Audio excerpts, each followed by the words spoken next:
It's the 5th of August, 2016. It's the beginning of your weekend.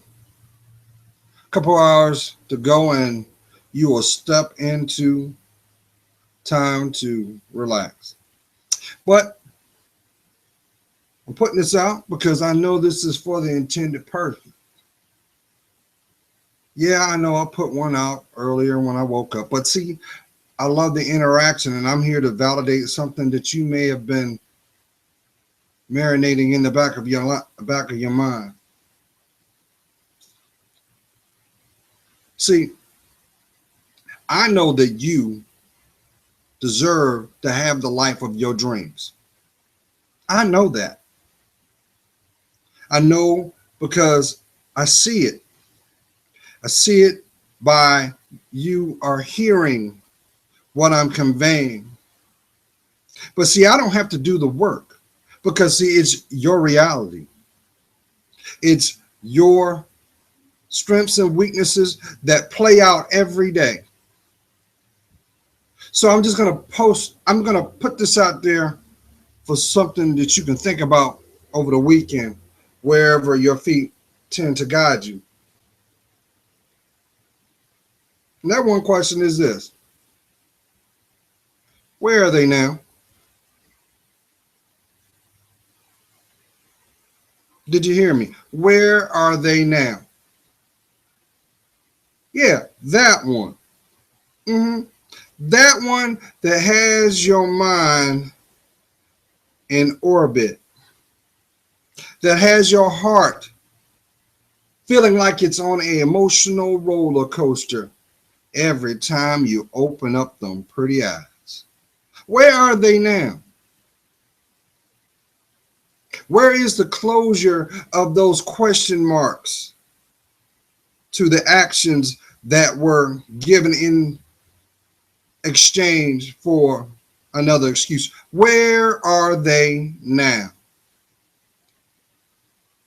Because they look like you doesn't mean they are for you. Doesn't mean that they share the same sentiment or ideology that is found within. Where are they now? Because you are juggling. You can't find them in the bottom of that piece of paper that says bill due or needed by. Where are they now? How about that distress? How about that anguish? How about that disappointment? Where are they now? You know why I'm asking you, where are they now? Because we have something in common. I'm not able to be a fly on the wall of your life, but I know one thing's for sure. You and I can both agree that you deserved better all along. Yes, you did. But to finally acknowledge that, that means you have to be vulnerable with yourself. That means you must take stock and ownership for where your feet are now. But it shouldn't hurt. You shouldn't feel alienated. You shouldn't feel disenfranchised. You shouldn't feel like yesterday's news. So what is it going to take? Another sleight of hand, another false gesture, another lie, another excuse, another moment to not see your worth. I ask you again, where are they now? This is not shade. This is not a means to kick you when you're down. I'm trying to extend my hand to you by spirit. I'm asking you to get up. Why are you walking on this earthly realm, looking at the ground? You can't see where you're going, but definitely don't understand where you've been. I ask you again, where are they now? Because see, they have a connection through you by spirit. And I'm a firm believer that people are your lessons as well as your blessings. Some of our greatest lessons are through our lineage, who we are connected to by blood and bone. But you know what's so amazing? See, God won't put you in a position that you can't withstand. But another thing, he won't reveal something that you ain't strong enough to bear too. That's why I stress this to each and every one of you. What is it going to take for you to free you, for you to get out of your way, for you to love yourself? Because if you're relying on them, you're going to be stuck asking yourself, where are they now? See, that's not your story, y'all. It never was. So you can't build off of something that you don't have possession of. You have possession of you because you have that precious air that's in your lungs. You have that beautiful heart with that living blood that runs through you. See, without the living blood, you have no life. How about that beautiful mind where your dreams and inspirations are stored, where manifestation comes in the intended time and moment? You think things are they just happen just by chance? Do you actually believe that? So you're trying to convince me that that disappointment was meant to happen? How about that betrayal?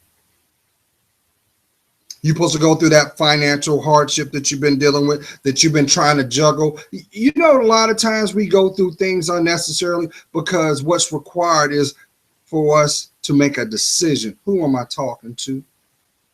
To make a choice. Because see, you have to let go of something to gain something.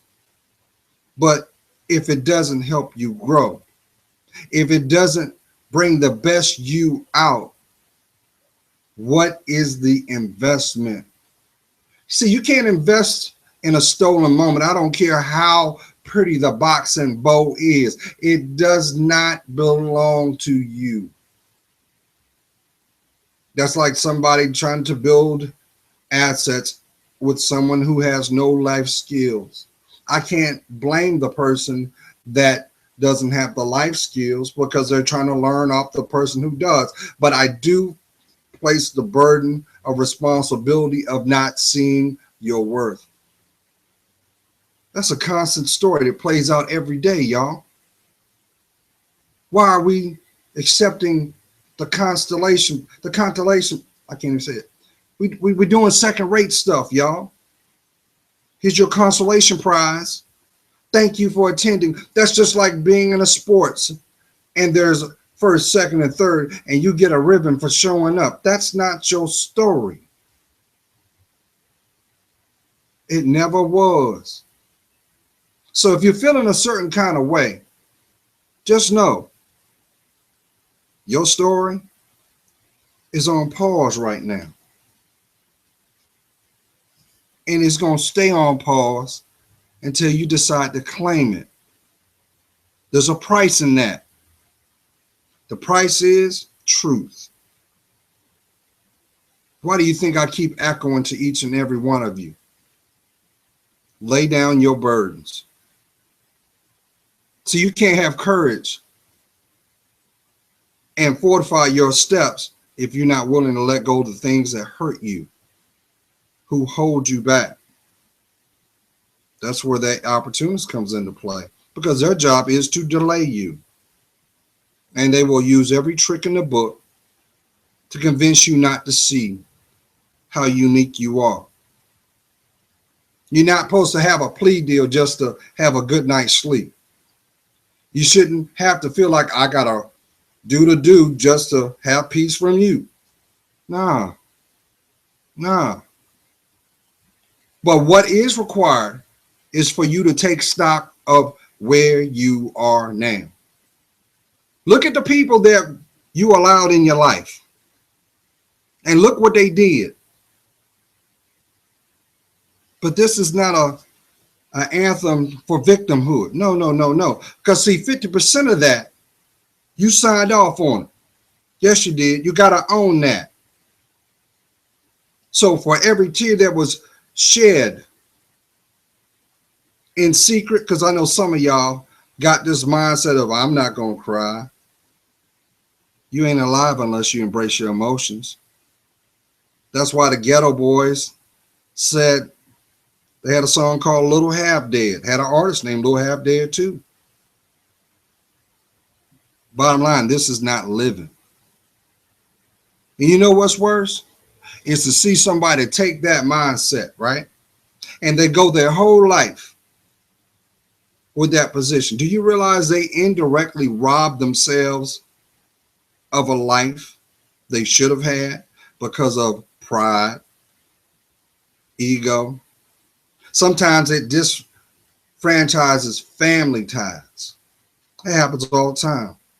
You got family, you don't even talk to them. Why? What was so bad that that person that looks like you comes from your lineage that you got to turn your back on?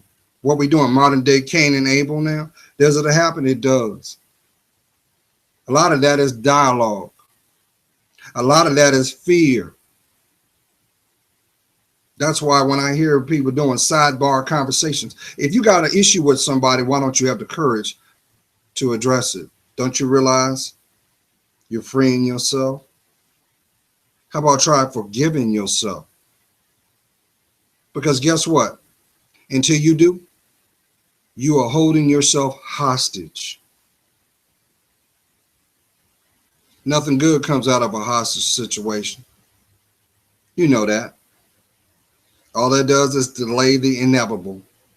And 9 times out of 10, it's death. But you keep allowing those in the cheap seats to influence you, to take away your essence. You do understand your greatest commodity is not found between your legs. It's not the tricks that you do behind closed doors. It's not the money that you produce, that you have. It's not the materialism that is assigned to your name. And it's none of that. Your greatest asset is time. Why? Because it's connected to your story. Do you understand? No one's going to have your story but you. So if you don't like how it's being interpreted, if you don't like how it's being reflected, if you don't like how it's being displayed, what's keeping you from you? Because I'm going to tell you what, those people that are not in your life, that have used your life maybe as a bus stop, how about a rest haven? How about as a turnstile? First of all, take the anger out. See, when you do dirt, dirt comes back. Dirt comes back like a bulldozer full of sand, which one day was a grain.